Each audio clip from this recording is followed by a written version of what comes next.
اعوذ باللہ من الشیطان الرجیم بسم اللہ الرحمن الرحیم۔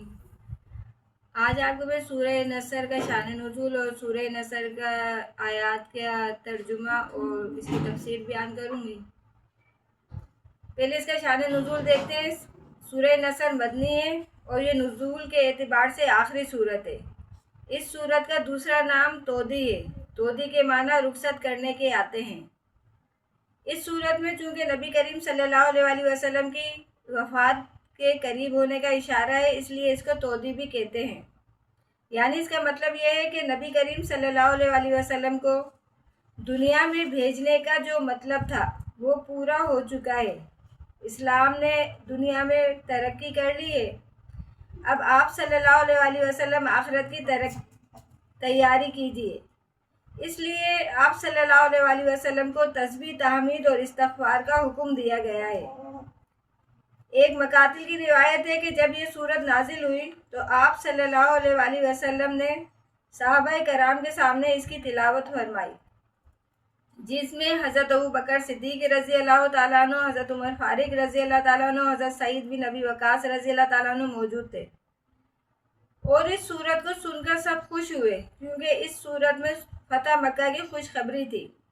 مگر حضرت عباس رضی اللہ تعالیٰ عنہ جو آپ صلی اللہ علیہ وسلم کے چچا تھے وہ رونے لگے۔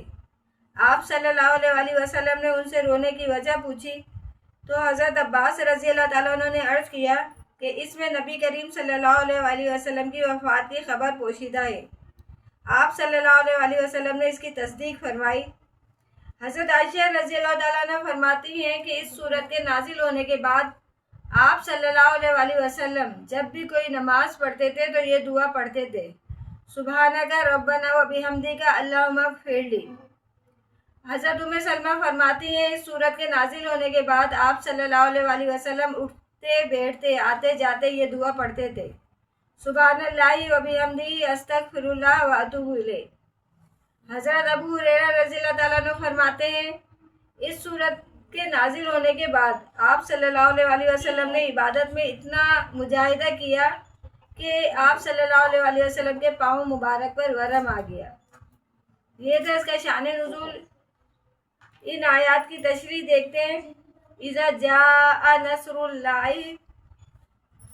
کہ جب آئی اللہ تعالیٰ کی مدد، والفتح اور فتح، ورأیت الناس اور دیکھا آپ نے لوگوں کو، یدخلون داخل ہوتے ہیں، فی دین اللہ اللہ کے دین میں، افواجن فوج در فوج، فسبح پس تسبیح بیان کیجیے، بحمد ربک اپنے رب کی حمد کے ساتھ، واستغفروا اور طلب مغفرت کی کیجیے اس سے، انہ کان توابا بے شک وہ بہت معاف کرنے والا ہے۔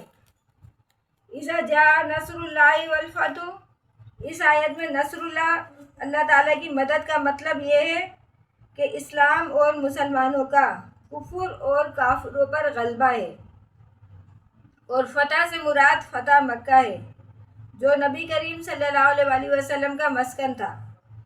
لیکن کافروں نے آپ صلی اللہ علیہ وسلم کو اور صحابہ کرام کو وہاں سے ہجرت کرنے پر مجبور کر دیا۔ چنانچہ جب 8 ہجری میں مکہ فتح ہو گیا تو لوگ فوج در فوج اسلام میں داخل ہونا شروع ہو گئے۔ فتح مکہ سے پہلے ایک دو فرد مسلمان ہوتے تھے کہ جب دیکھا آپ نے لوگوں کو داخل ہوتے ہیں وہ اللہ کے دین میں، تو فتح مکہ سے پہلے ایک دو فرد مسلمان ہوتے تھے، تو فتح مکہ سے یہ بات لوگوں پر واضح ہو گئی کہ آپ صلی اللہ علیہ وسلم اللہ تعالیٰ کے سچے پیغمبر ہیں، اور اسلام میں داخل ہونے سے ابھی تک بہت سارے لوگ قریش کی مخالفت کی وجہ سے رکے ہوئے تھے، لیکن جب مکہ فتح ہو گیا تو وہ رکاوٹ بھی دور ہو گئی اور لوگ اسلام میں داخل ہونے لگے۔ یمن سے تقریباً 700 لوگ مسلمان ہو کر پہنچے جو راستے میں اذانیں دیتے تھے، قرآن پڑھتے تھے۔ اسی طرح سے عام عرب فوج ہو کر اسلام میں داخل ہوئے۔ تو یہ بات واضح ہو گئی ان کے مسلمان ہونے سے کہ آپ صلی اللہ علیہ وسلم اللہ تعالیٰ کے سچے پیغمبر ہیں اور دین اسلام حق ہے، اور اس کے بغیر نجات اب بھی ممکن نہیں ہے۔ اللہ تعالیٰ نے فرمایا جب ایسا ہو تو پھر یہ سمجھو کہ تبلیغ اور رسالت جو نبی کریم صلی اللہ علیہ وسلم کے ذمہ تھا وہ اب پورا ہو گیا ہے۔ آپ صلی اللہ علیہ وسلم کا دنیا سے جانے کا وقت قریب آ گیا ہے، اس لیے آپ صلی اللہ علیہ وسلم اللہ تعالیٰ کی ہم تسبیح اور استغفار کا اہتمام کریں۔ اس سے معلوم ہوا کہ زندگی کے آخری ایام میں ان چیزوں کا یعنی ہم تسبیح استغفار وغیرہ کا کثرت سے اہتمام کرنا چاہیے۔ اللہ تعالیٰ ہم سب لوگوں کی مغفرت فرمائے۔ اور آپ کو اگر یہ ویڈیو پسند آئے تو اس کو سبسکرائب ضرور کریں۔ جزاکم اللہ خیرا کثیرا۔